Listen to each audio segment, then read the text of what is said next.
Welcome to the Great Detectives of Old Time Radio. From Boise, Idaho, this is your host, Adam Graham. If you have a comment, email it to me, box13@greatdetectives.net. Follow us on Twitter at Radio Detectives and become one of our friends on Facebook, facebook.com/Radio Detectives. Well, before we do get started, I do want to let you know this program is brought to you by the financial support of our listeners. And I particularly want to thank Gary so much for his support. He supported the show through support.greatdetectives.net. And you can support the show on a one-time basis at support.greatdetectives.net. You can also become an ongoing monthly contributor to the show by going to patreon.greatdetectives.net. I have more than 40 listeners supporting the show that way. But now it's time for today's episode of Michael Shayne. The original air date, June the 11th of 1945. The Adventures of Michael Shayne, Private Detective.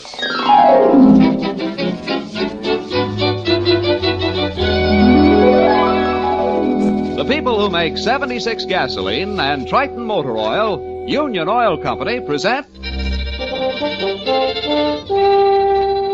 The Adventures of Michael Shayne, Private Detective, starring Wally Mayer and Kathy Lewis.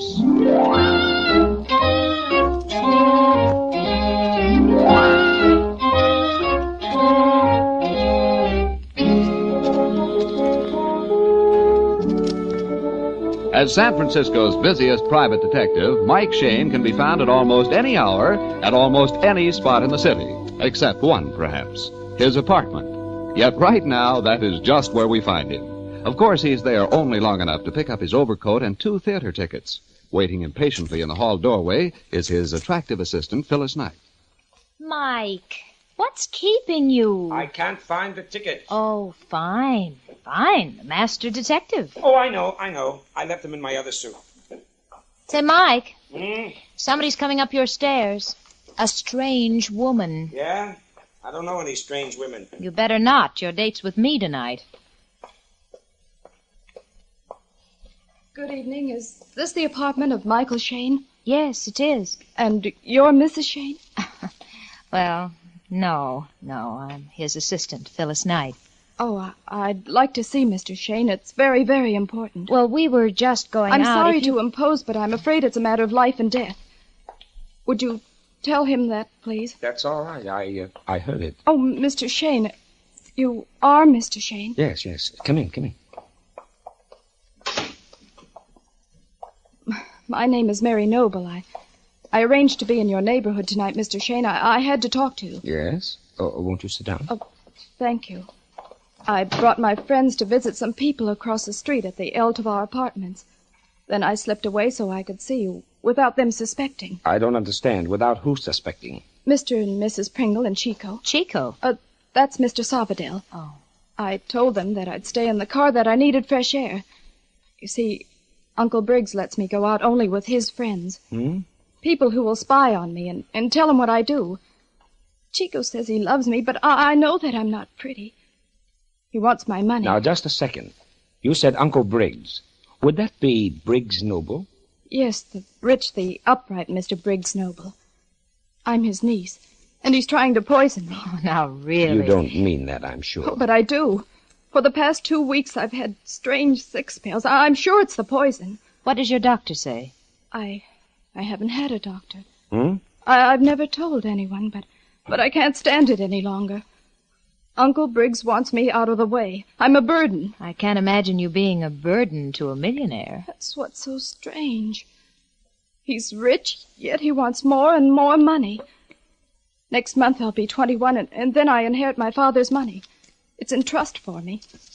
Uncle Briggs wants my money. That's the only way I can explain it. And just what do you want me to do? Talk to my uncle.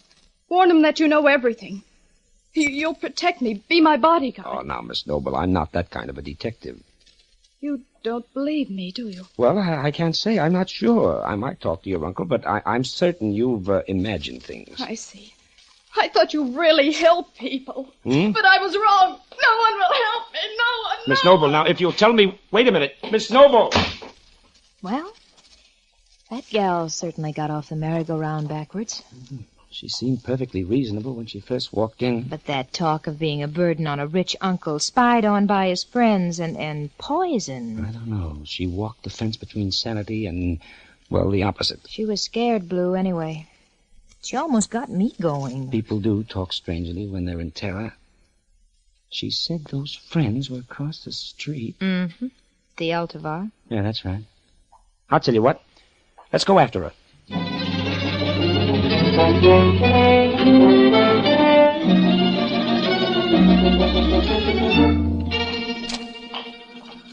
There. There she is, Mike, crossing the street. Yeah. Miss Noble. Mary Noble.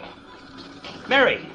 Mary, stop! Mike, that taxi! Mike!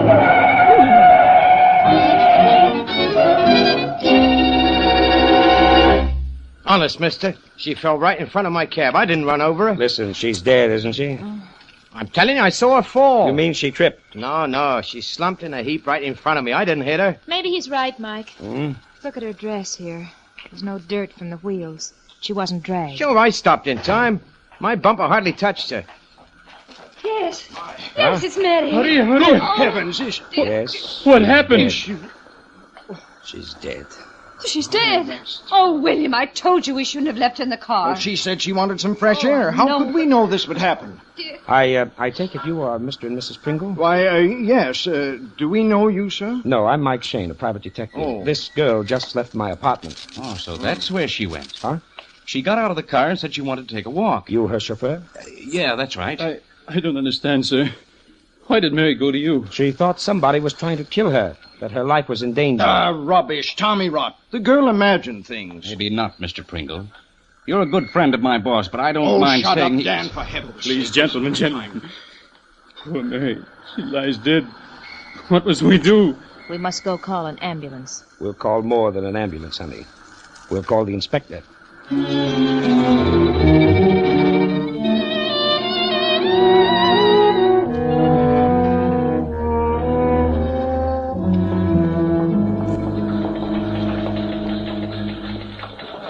Don't misunderstand me, Mike. It's a sad case, but you admit yourself she was neurotic. This poison business was all in her mind. Possibly, Inspector, possibly, but the only way you can be sure of it is to investigate. And you asked for an autopsy, Mike. All right, I've ordered it against my own judgment. That's as far as I can go. You know, we really don't have any proof, Mike. Maybe she just had a heart spell and fell in front of the taxi. Police certainly can't investigate Briggs Noble on such weak evidence. He comes from one of the oldest families in San Francisco. He's rich, society. Murder isn't his line, Mike. All right, Inspector, all right. But will you do one thing more for me? What is it? Go out with us to see Briggs Noble. Oh, Mike, you're the most stubborn. We gotta know what we're talking about first. I'll do the talking if you want. I'll take the blame. But I want you there in case. Wait a second. Yes? Autopsy report, sir. Mary Noble. Examination of stomach shows heavy dose of poison. Mike, you were right. Sergeant, what was the poison? Arsenic? Well, I can't tell, sir. Autopsy surgeon says the victim's hands are clenched tight and toes turned under. He says that the same symptoms of a rare native poison from South America. I see. Mike, is there anything you want to ask him? No. No, just tell them if they find anything else to call you at the home of Briggs Noble.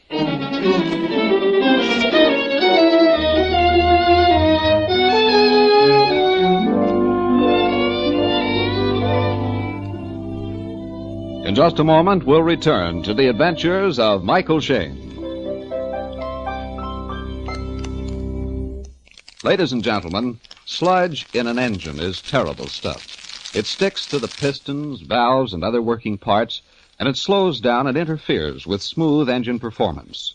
The sludge formed by some oils is so sticky that it doesn't ordinarily drain out when the oil is changed, but continues to accumulate.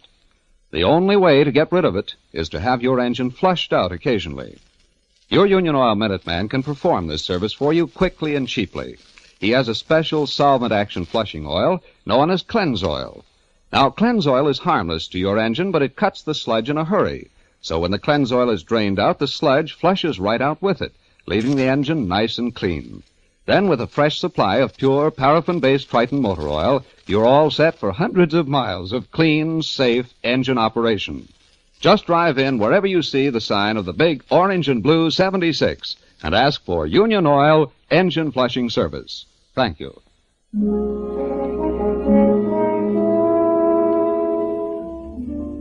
Mike, Phyllis, and the inspector have just entered the ornate library of Briggs Noble. Noble stands in front of the fireplace.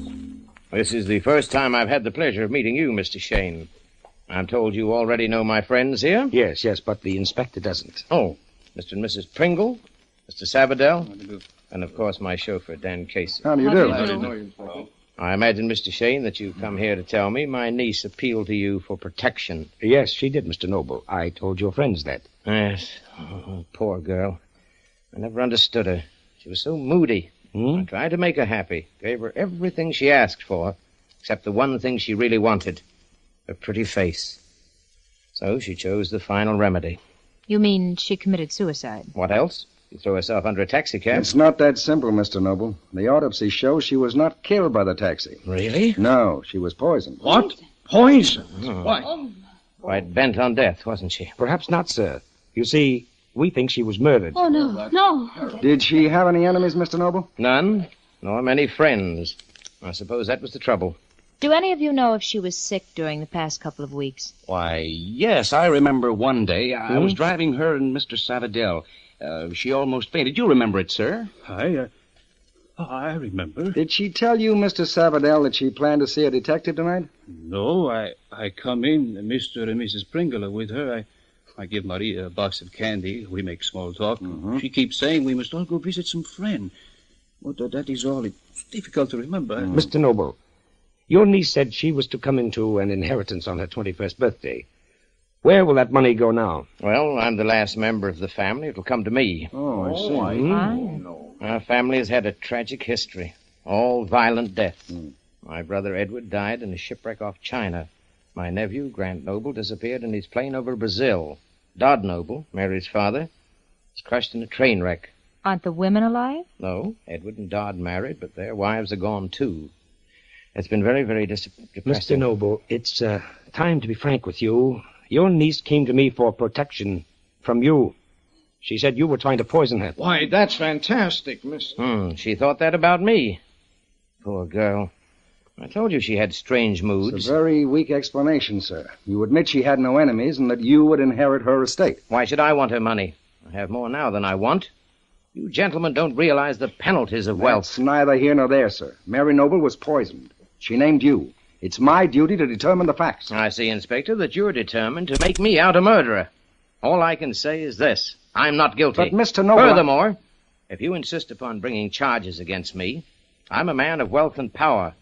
I can employ the best legal counsel. I think you'd look very embarrassing in court. It would not benefit your reputation. I see. Thank you for the warning, sir. And good night.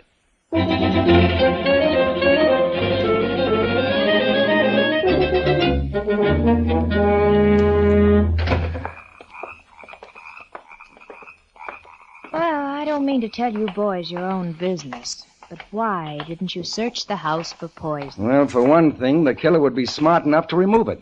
Second, I don't think Noble is our man. He has no motive. Now, don't tell me the brave inspector is scared out. No. Look at it this way, Mike. Huh? Poison is one of the subtlest types of murder. The killer figures that because nobody sees him actually give the victim poison, no jury will convict him on circumstantial evidence. Noble has a perfect alibi. She committed suicide. He ought to know. He's our uncle. If it were suicide, the girl would hardly run to Mike to protect her life and then take poison. Unless she hated her uncle enough to try to frame him with her murder. Well, let's get rid of this suicide alibi right now.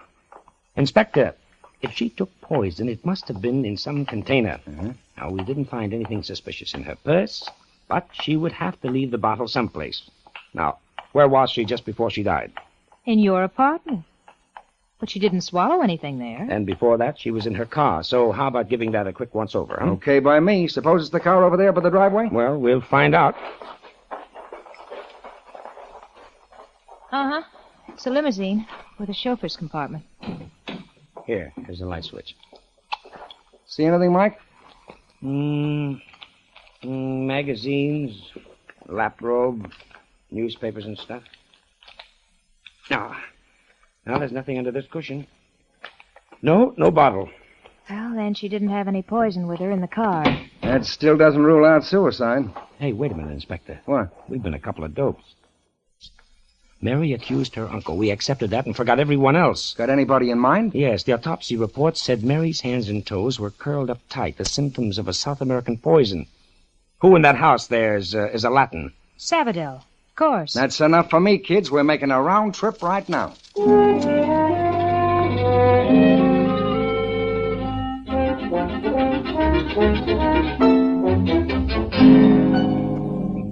But of course, gentlemen, I am from South America. My father was a trader on the Amazon River. Then maybe it's more than coincidence that Mary was killed by a rare native poison from South America. What? Well, you didn't tell us that. A poison from... Santa Maria. Gentlemen, this is bad. You're telling us. No, you do not understand. You have not been in this room before. Look on the walls. Mr. Noble has poison spear, poison arrow, poison darts. Yeah. All from South America. So, what about this, Mr. Noble? It's true. Oh, fine. Pringle brought them to me from Ecuador.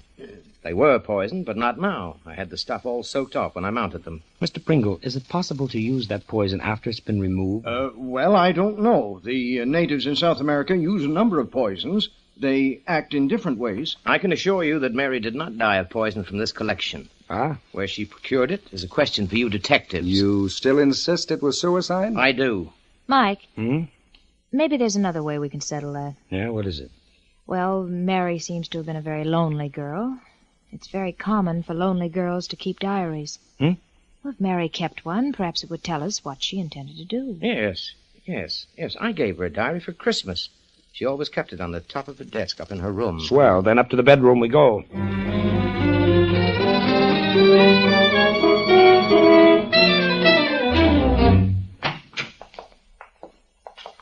That's her desk over there by the window. And we'll find it on top, huh? That's right. It's a big green and gold book. Well, I don't see it, Mike. Maybe it's in the drawer. No, just the usual stuff.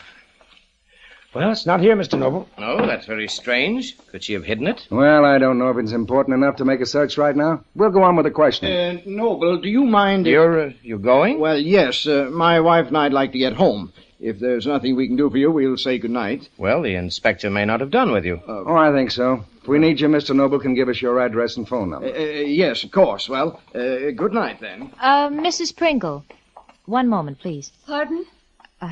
Your purse. Hasn't it taken on weight very suddenly?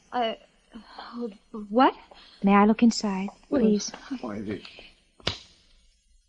Well, Mrs. Pringle? A diary. Well, I didn't know.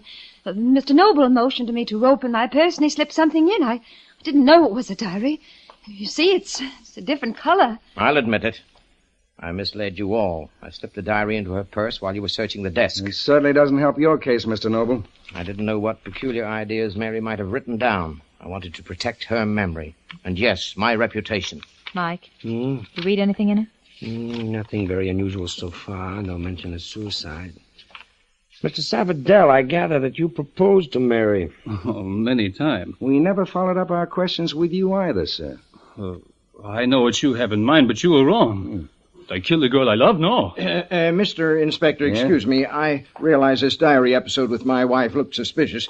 But since Mr. Noble has admitted the fault, I think we're cleared. Would you let us go home now?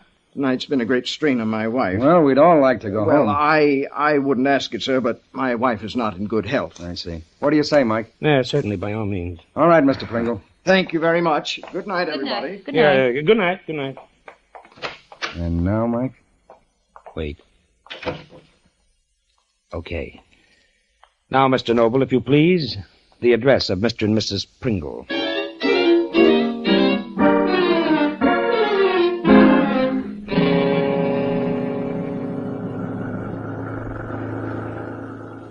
I suppose you boys know this may be a wild goose chase. Oh, I don't think so, Angel. The Pringles were a little too anxious to get home. And I'm still not satisfied about that diary in the purse. They put on quite an innocent act. The way Noble came to their rescue. Yeah. There's the house, number 1511. Yeah, but it's all dark. That's funny. We drove slowly so we'd get here ahead of them. We wanted to catch them with whatever they're up to. Wait, Inspector. There's a light in the garage. Yeah. Okay, stop your engine, Mike. Close that door gently, Mike. Okay. Now, leave us walk on the grass so they won't hear us. And keep in the shadows. Look. They're both in the garage. Let's cross the driveway.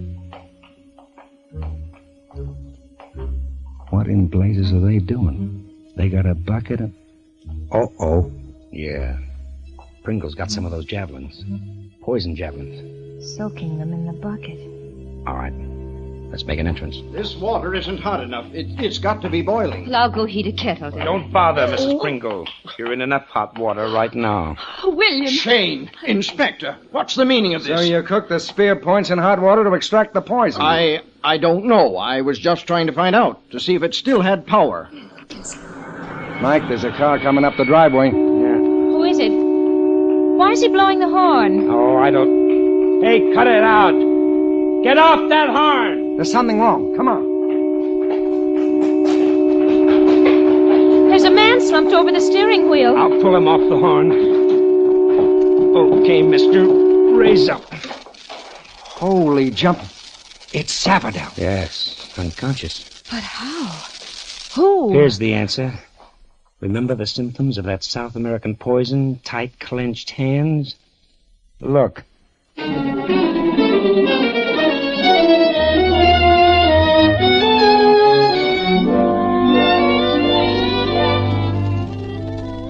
We'll return to Mike and Phil in just a moment.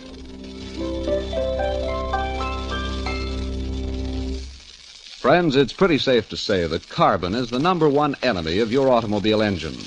Carbon burns valves, gums up piston rings, and may lead to expensive repair bills. Therefore, anything that reduces carbon formation is of interest to careful drivers. And that's just what Triton Motor Oil does. Yes, that's right. Triton Motor Oil cuts down carbon. Why? Well, nearly all carbon comes from the lubricating oil, and not from the gasoline, as so many people think. But all lubricating oils are not the same in their carbon-forming tendencies. In fact, in a recent comparative test made with the 7 leading motor oils sold here in the West, Triton contained 38% fewer carbon-forming elements than the next best oil, 86% less than the average. The secret of Triton's superiority lies in the Union Oil Company's exclusive propane solvent refining process, a process so valuable that it's been patented by Union Oil Company. So, friends, with mechanics as scarce as they are today, why not take advantage of the extra protection the 100% pure paraffin-based Triton Motor Oil will give you against carbon? You can buy Triton Motor Oil at all Union Oil Minuteman stations. Just look for the sign of the big orange and blue 76. Thank you. An ambulance has carried the unconscious Savadell to the hospital. Mike, Phyllis, and the inspector have returned to the Pringle garage with Mr. and Mrs. Pringle. I know it looks bad, gentlemen, but you didn't give us a chance to explain. Well, you've got your chance now, Mr. Pringle. Make the most of it. You were out here in your garage trying to get poison off 2 South American hunting spears. What for? Well, because they're the same type spears I brought Noble from Ecuador. I wanted to collect the poison and send it to the police. So you people could compare it with the poison found in Mary's stomach. Oh, you're suddenly very helpful, Mrs. Pringle, after you tried to smuggle Mary's diary away from the police. But I didn't mean to. That's what made William and I think Mr. Noble might be guilty after all. Looks to me like all 3 of you are in the same boat. At least we don't have to consider Savadell any longer. Yes. As I see it, Savadell was really in love with Mary. He tore over here to the Pringles for the same reason we did, because he figured they were in cahoots with Noble. Then collapsed in his car from the same poison. Okay, but which of these 3 did it? And is the poison from these 3 spears? Wait a minute. I got a new angle, Inspector. Mary was killed by the poison. Savadell got enough of it to send him to the hospital, but nobody else has keeled over tonight. That's right. Then what did Mary and Savadell eat or drink that nobody else touched? Did all of you people eat dinner together? Yes, we did. Well, then it's not the food. Did either of you see Mary or Savadell drink anything which you didn't? Not that I remember. Well, they must have a food or drink or something that... Wait a minute. What? Wait a minute. How about candy?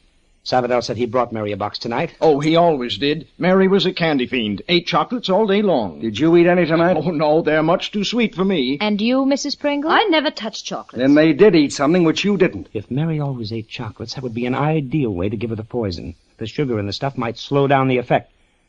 We may be wrong, but we've got to find that box of chocolates. Well, the last I saw of it, Mary and Mr. Savadell had it with them in the car. But we searched the car, Mike. Yes, honey, yes, but we were looking for a bottle of poison. We weren't thinking of candy. There was an awful lot of stuff in that car. We've got to look again, and it better be fast.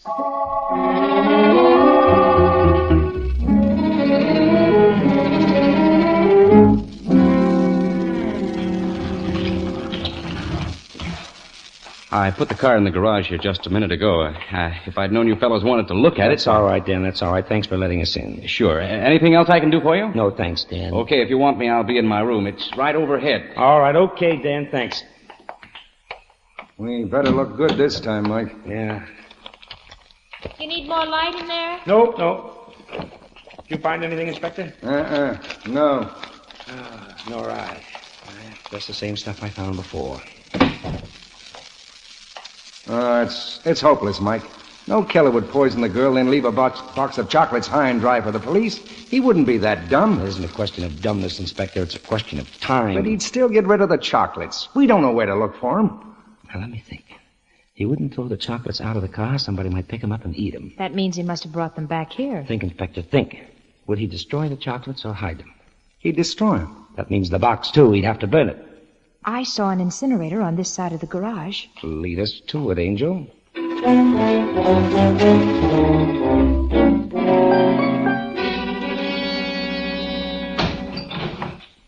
Mike, you got a hold of something. Well, pull it. Come on, pull it out. There. Here you are. The box of chocolates. Open it up. They're mashed up a bit, but we can analyze them, and if the fingerprints aren't too mussed over... Well, they probably are. Wait a minute, honey. Yeah? Back at my apartment, didn't Mary say she had told no one else but you and me that her uncle was trying to poison her? Yeah, that's right. Yet one other person tonight seemed to know something about it. When we were looking at Mary's body, he made a crack about Noble. It was Dan Casey.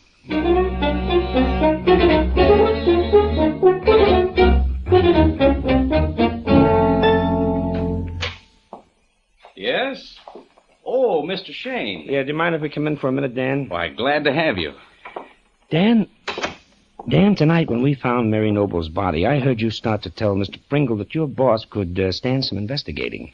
I guess I was right, wasn't I? Perhaps, but before Mary came to me, she hadn't told her fears to a living soul. Yet you were able to name Briggs Noble. Well, you know, that's just one of those things. Mind if we take a little look around your room, Dan? Now, hold on. What is it you want? Well, here's one thing we want on your dresser. This dish of chocolates here. What of it? Miss Mary gave them to me. You mind eating a piece? No, of course not. That's it. Oh, by the way, I got a few more chocolates here in my pocket. It's the same kind. Huh? They had a few ashes on them, but I cleaned them off. Good as new.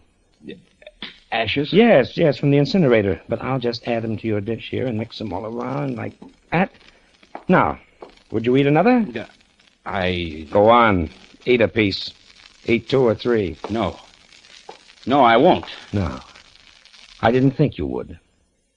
Okay, Inspector, I think this is where you take over.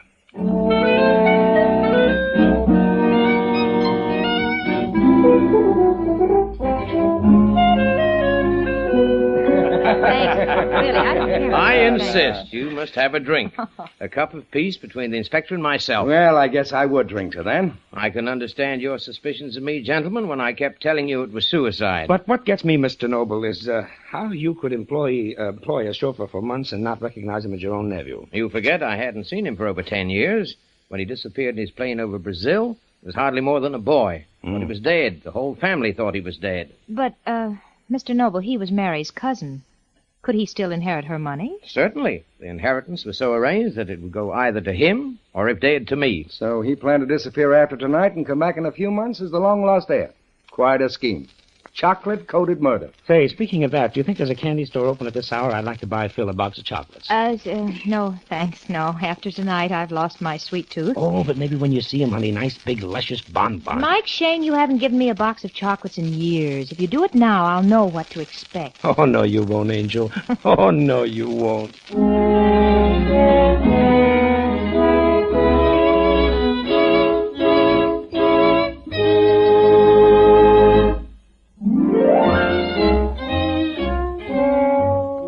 Tune in again next week at 8 for another adventure with Michael Shayne, Private Detective, starring Wally Mayer and Kathy Lewis, with Joe Forte as the inspector.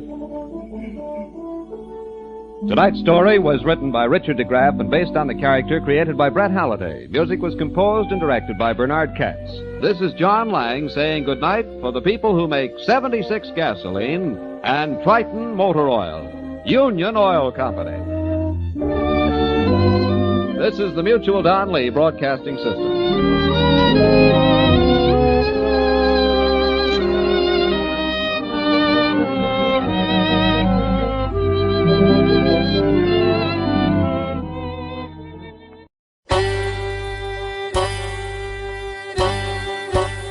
Hi, this is Andrew from OTRWesterns.com. I wanted to invite you to come take a look at our site.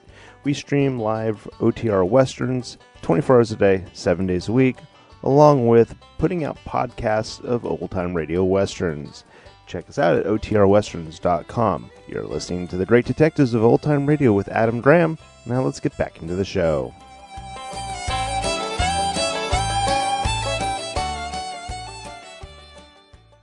Welcome back. And if you were wondering, the somewhat unofficial title is Mary Noble Suspects Uncle Briggs, which I guess is kind of true, just at any rate.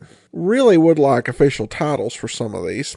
They did work in a few red herrings, throw suspicion on the uncle. And I have to admit I was a little surprised by who the murderer was. Maybe it's just because the plan was so crazy. But then again, it almost worked. Alright, well, on to some listener comments and feedback. And we have a review at Stitcher.com. Tina writes, I'm such a big fan of old-time detective adventures. Have been since discovering them on XM. This podcast now makes it possible to listen to them wherever and whenever. The host is easy to listen to, and the curated episodes are top-notch. Highly recommended. Well, thanks so much, Tina. I appreciate